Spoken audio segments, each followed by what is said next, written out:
انشاءاللہ روزانہ جو ہے فجر کے بعد ایک کسی کبیرہ گناہ کے بارے میں کچھ وضاحت ہوا کرے گی۔ قرآن و حدیث میں جس جرم کو سب سے بڑا جرم کہا گیا ہے وہ ہے غیر اللہ کے ساتھ کسی غیر کو شریک کرنا۔ ارشاد ہے وَذَرُوا ظَاهِرَ الْإِثْمِ وَبَاطِنَهُ، ظاہری گناہوں کو بھی چھوڑ دو اور باطنی گناہوں کو بھی۔ تو ان جرائم میں جس کو اللہ نے سب سے بڑا جرم کہا ہے وہ یہ ہے کہ اللہ کے ساتھ کسی کو شریک کیا جائے۔ شریک کرنے کا مطلب کیا ہے کہ اللہ تعالی حاجت روا ہیں، مشکل کشا ہیں، اسباب سے ہٹ کے کام کرنے کی طاقت اور قوت صرف اللہ کے پاس ہے۔ انسان جب بھی کوئی کام کرے گا، پیغمبر جب بھی کوئی کام کریں گے، فرشتہ جب بھی کوئی کام کرے گا تو وہ کسی سبب کا محتاج ہوگا۔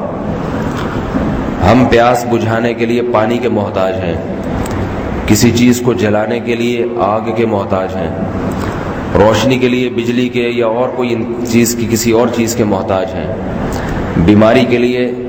بیماری سے شفا کے لیے دوا کے محتاج ہیں، اولاد کے لیے نکاح اور شادی کے محتاج ہیں۔ تو ہر کام میں ہمیں کسی احتیاج کی ضرورت ہے۔ تو واحد ذات اللہ کی ذات ہے جو کچھ کرنے میں کسی بھی چیز کی محتاج نہیں ہے، وہ ناممکن کو ممکن بنا دیتا ہے۔ اللہ تعالیٰ نے حضرت عیسیٰ کو پیدا کیا بغیر باپ کے، بغیر نکاح کے، ماں کا نکاح نہیں تھا، پیدا کر دیا۔ اللہ تعالیٰ نے ابراہیم علیہ السلام کو آگ میں ڈالا، ان کی قوم نے ڈالا، مگر اللہ نے آگ کے ہونے کے باوجود ان کو بچا لیا۔ تو یہ تمام کاموں کے بارے میں ہمارا عقیدہ ہے کہ یہ تمام کی تمام طاقتیں صرف اور صرف کس کے ہاتھ میں ہیں؟ اللہ کے۔ اس کے نتیجے میں قرآن نے کہا ہے کہ دعا جو مانگو گے، پکارو گے حاجات میں، تو وہ صرف اللہ کو پکارو گے۔ اللہ کے ساتھ کسی کو شریک کر لیا، وَمَن يَدْعُ مَعَ اللَّهِ إِلَٰهًا آخَرَ، اللہ کو چھوڑ کے نہیں، اللہ سے بھی مانگتے ہو، ساتھ میں کسی اور سے بھی۔ پھر اللہ فرماتے ہیں فَإِنَّمَا حِسَابُهُ عِندَ رَبِّي، اللہ کے ہاں حساب دینا پڑے گا اس کا۔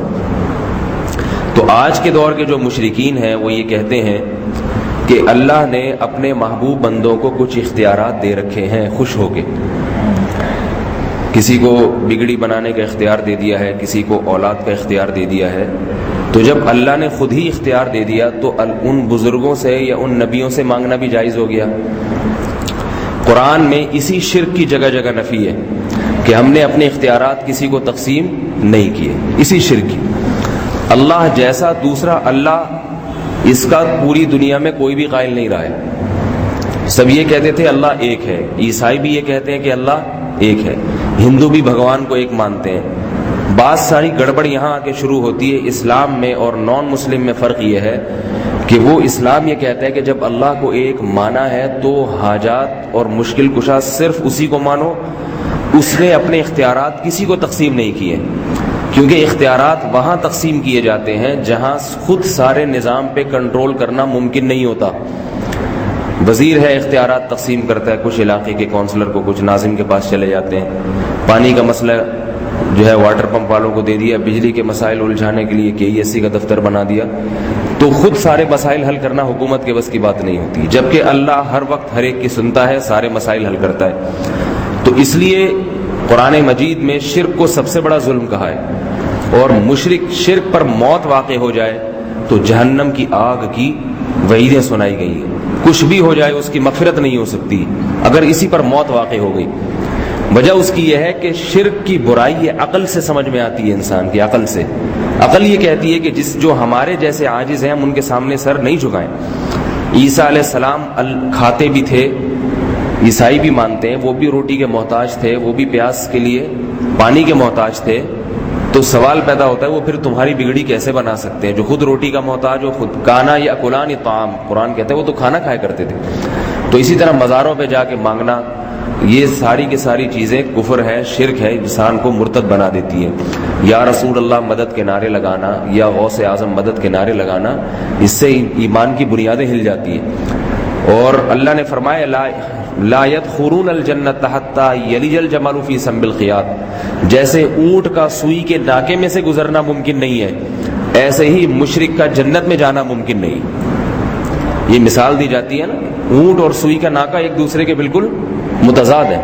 تو جیسے اونٹ کا سوئی کے ناکے میں سے کوئی گزرنا عقلاً محال ہے، تو اللہ فرماتے ہیں جو لوگ میرے ساتھ دوسروں کو شریک کرتے ہیں ان کا جنت میں داخلہ اسی طرح عقلاً محال ہے، ممکن نہیں ہے. وجہ اس کی ہے کہ قیامت کے دن جب مصیبت آئے گی اور وہ اللہ کو پکاریں گے تو اللہ کہیں گے اب اسی کو پکارو جس کو دنیا میں پکارتے تھے. بابے کے مزار پہ جاؤ غوث اعظم کو پکارو، جاؤ رسول سے مدد مانگو، میں مدد نہیں کروں گا تمہاری. تو سارے عاجز کھڑے ہوں گے تو کوئی نہیں بچا سکے گا. اس لیے یہ اپنا عقیدہ مضبوط رکھیں، پختہ رکھیں کہ توحید کے معاملے میں کوئی لچک نہیں ہے.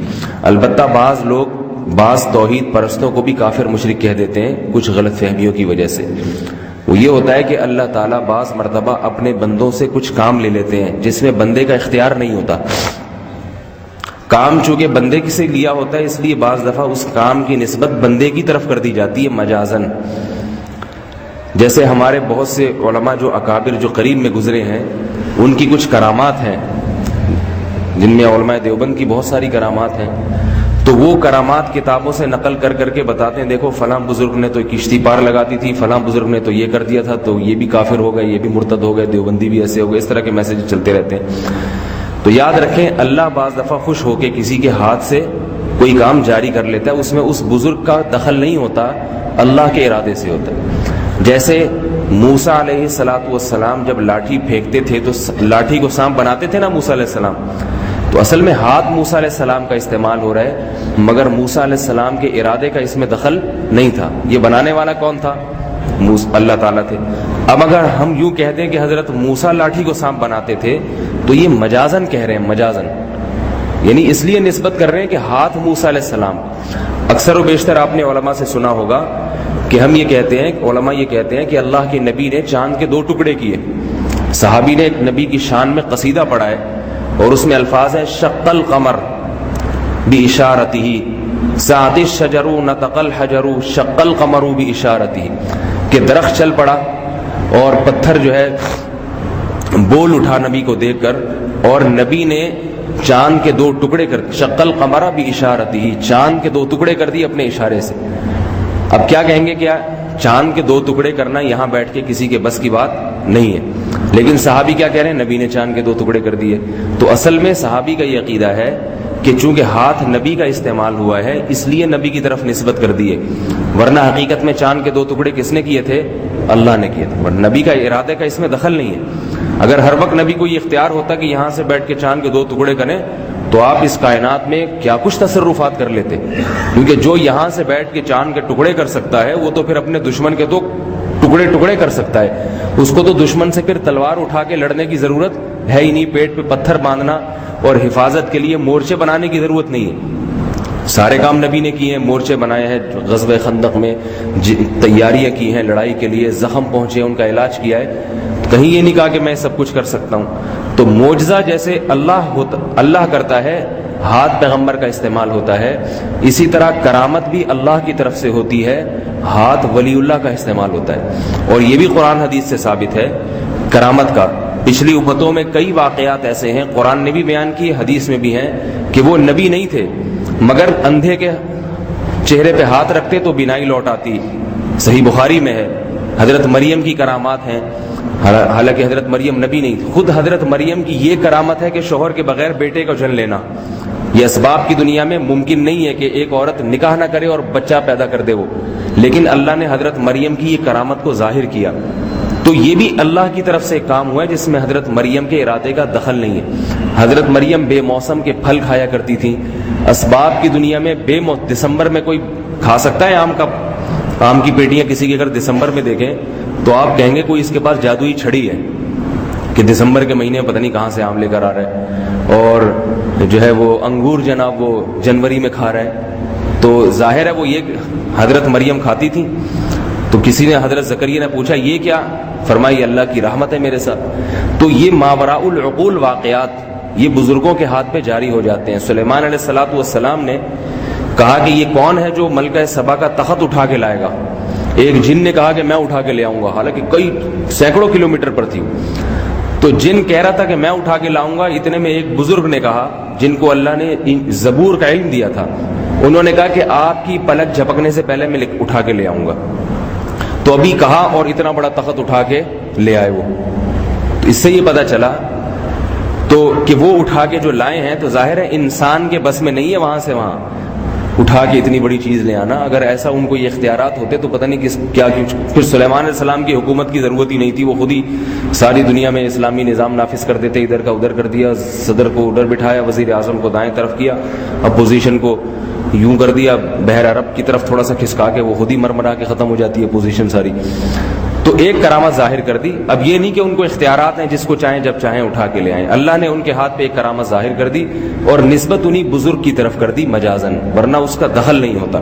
تو یہ اس لیے کر رہا ہوں کہ آج پرانے علماء جو بڑے توحید پرست تھے، جن کی ساری زندگیاں توحید کی دعوت میں گزری ہیں، بعض خناس قسم کے لوگ، خبیث قسم کے لوگ ان بزرگوں کی کرامات کو ظاہر کر کر کے ان پہ کفر کے فتوے لگا رہے ہیں، ایس ایم ایس پہ کہ دیوبندی کافر اور فلانے کافر، فضائل اعمال کے مصنف بھی کافر.